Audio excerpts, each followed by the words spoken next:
Shalom, selamat pagi Bapak Ibu Saudara-saudara yang dikasihi oleh Tuhan Yesus Kristus. Jumpa kembali bersama saya Pendeta Eka di dalam renungan firman Tuhan pada hari ini, Rabu 29 Desember 2021. Sukacita dan damai sejahtera dari Tuhan kita Yesus Kristus kiranya menyertai kehidupan kita sekalian yang pastinya mendatangkan kebahagiaan. Puji nama Tuhan. Sampai pada pembacaan kita hari ini, yakni kitab Ayub pasal yang ke-37, kiranya firman Tuhan memberkati kita sekalian. Baik, sebelum kita akan merenungkan bagian firman yang kita baca hari ini, terlebih dahulu saya mengajak Bapak Ibu Saudara untuk berdoa. Tuhan Allah Bapa di surga yang kami puja sembah dalam nama Tuhan Yesus, kami sungguh bersyukur dan berterima kasih untuk setiap kebaikan Tuhan yang boleh kami alami sampai pagi hari ini. Terima kasih atas penyertaan, kasih, juga keselamatan yang Kau sediakan bagi kami. Kami mau tetap bersama dengan Tuhan, karena bersama dengan Engkau kami mengalami ketenangan, damai sejahtera, dan sukacita. Terima kasih Tuhan. Dan sebentar kami mau merenungkan bagian dari firman Tuhan. Engkau memampukan kami untuk kami dapat memahaminya, serta Engkau menolong kami untuk kami dapat terapkan dalam kehidupan kami setiap hari. Terima kasih Bapa, terpujilah namamu, demi nama Tuhan Yesus kami berdoa. Amin. Bapak Ibu Saudara-saudara yang dikasihi oleh Tuhan Yesus Kristus, dalam kitab Ayub pasal 37 ayat yang ke-14, firman Tuhan berbunyi demikian. Berilah telinga kepada semuanya itu, hai Ayub, diamlah dan perhatikanlah keajaiban-keajaiban Allah. Demikianlah nasihat Elihu kepada Ayub setelah ia memperlihatkan segala keperkasaan Allah dalam ciptaannya. Perkataan Elihu mungkin terlalu keras untuk seorang sekelas Ayub yang dinyatakan Allah sebagai hamba yang saleh dan hidup takut akan Allah.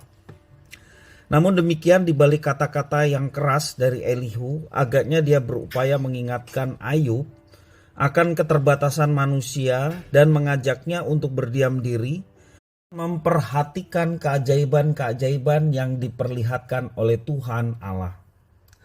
Berdiam diri memang bukan perkara yang mudah, karena berdiam diri sering tampak statis dan terlihat tidak dapat berbuat apa-apa. Berkata-kata setidaknya membuat orang merasakan diri sebagai pengendali.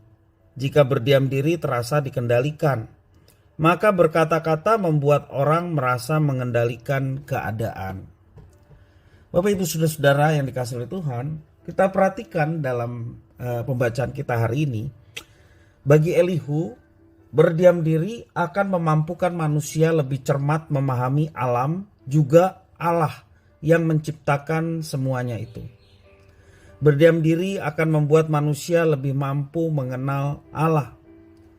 Berdiam diri akan membuat dia tidak sibuk lagi dengan kata-katanya sendiri dan akhirnya mendengar suara Allah. Kita mengenal ada satu tokoh namanya Bunda Teresa. Dia yang menerima hadiah Nobel perdamaian. Semasa hidup Bunda Teresa pernah membagikan kasih perjumpaannya dengan seorang pastor dan teolog dari India, ya. Bunda Teresia yang pernah mendapatkan hadiah Nobel perdamaian berkata, "Saya mengenal beliau sangat baik dan saya berkata kepadanya, Romo, Anda berbicara tentang Allah sepanjang hari. Alangkah dekatnya Anda dengan Allah."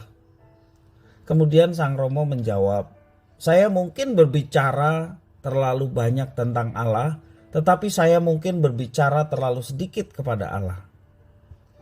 Dan kemudian dia menjelaskan, "Saya mungkin mengutamakan begitu banyak kata-kata dan mungkin mengutarakan begitu banyak kata, tetapi jauh di lubuk hati saya tidak punya waktu untuk mendengarkan."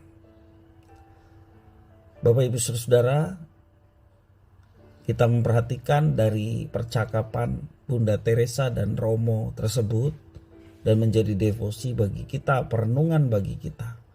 Banyak kali kita berkata-kata tentang Allah begitu banyak, tetapi sedikit sekali kita berkata-kata kepadanya. Nah Bapak Ibu Saudara, dari perenungan hari ini kita mau belajar bagaimana berdiam diri untuk mendengarkan suara Tuhan. Itu menjadi kekuatan dalam kehidupan kita. Ada waktunya kita berbicara, dan jangan lupa kita juga harus berdiam diri di hadapan Tuhan supaya kita bisa mendengarkan suaranya. Ya. Dalam keheningan hatilah Allah berbicara kepada kita. Ya, diamlah dan dengarkanlah Allah. Dari situ kita bisa lebih mengenal Allah dan bisa memuliakan Allah. Karena kita memahami apa yang dikehendaki olehnya. Nah, Bapak Ibu Saudara-saudara yang dikasihi oleh Tuhan, mari kita belajar. Ya, di balik perkataan keras yang disampaikan oleh Elihu, kita mau belajar bagaimana kita mampu untuk berhenti berkata-kata dan berdiam diri dan memohon kemampuan supaya kita dapat mencermati apa yang Tuhan akan katakan dalam kehidupan kita. Ya, di dalam pembacaan Alkitab kita mengerti apa yang Tuhan mau kita lakukan, apa yang menjadi kehendaknya. Maka penting sekali dalam saat teduh, selain kita berkata-kata, berdoa kepadanya, kita juga membaca Alkitab supaya kita bisa mengerti kehendaknya dan merenungkan firman Tuhan itu sebagai bagian perkataan Tuhan yang mesti kita laksanakan dalam kehidupan kita setiap hari. Bapak Ibu Saudara-saudara yang dikasihi Tuhan, biarlah ketika kita bersaat teduh dalam keheningan, kita bisa mendengar suara Tuhan, dan melalui itu semua iman kita, pengenalan kita akan Tuhan semakin bertumbuh. Dan pertumbuhan iman menjadikan kita menjadi pribadi yang kuat menghadapi situasi kondisi apapun yang ada di tengah kehidupan kita. Bapak Ibu Saudara-saudara yang dikasihi Tuhan, orang yang teguh di dalam iman kepada Tuhan, dia akan mampu menghadapi tantangan dalam hidup ini. Sehingga nama Tuhan dipermuliakan, dan orang yang demikian dia akan mengalami berkat-berkat yang luar biasa. Mari Bapak Ibu Saudara-saudara sekalian, kita senantiasa mengambil waktu dalam kehidupan kita untuk berdiam, untuk berdoa. Demikian juga kita mengambil waktu untuk merenungkan firman Tuhan setiap hari, supaya kita dapat mendengar suaranya, dan dari situ kita boleh mengalami berkat-berkatnya. Kiranya firman ini boleh memberkati kita sekalian. Mari kita berdoa. Tuhan Allah Bapa di surga, terima kasih atas firman Tuhan.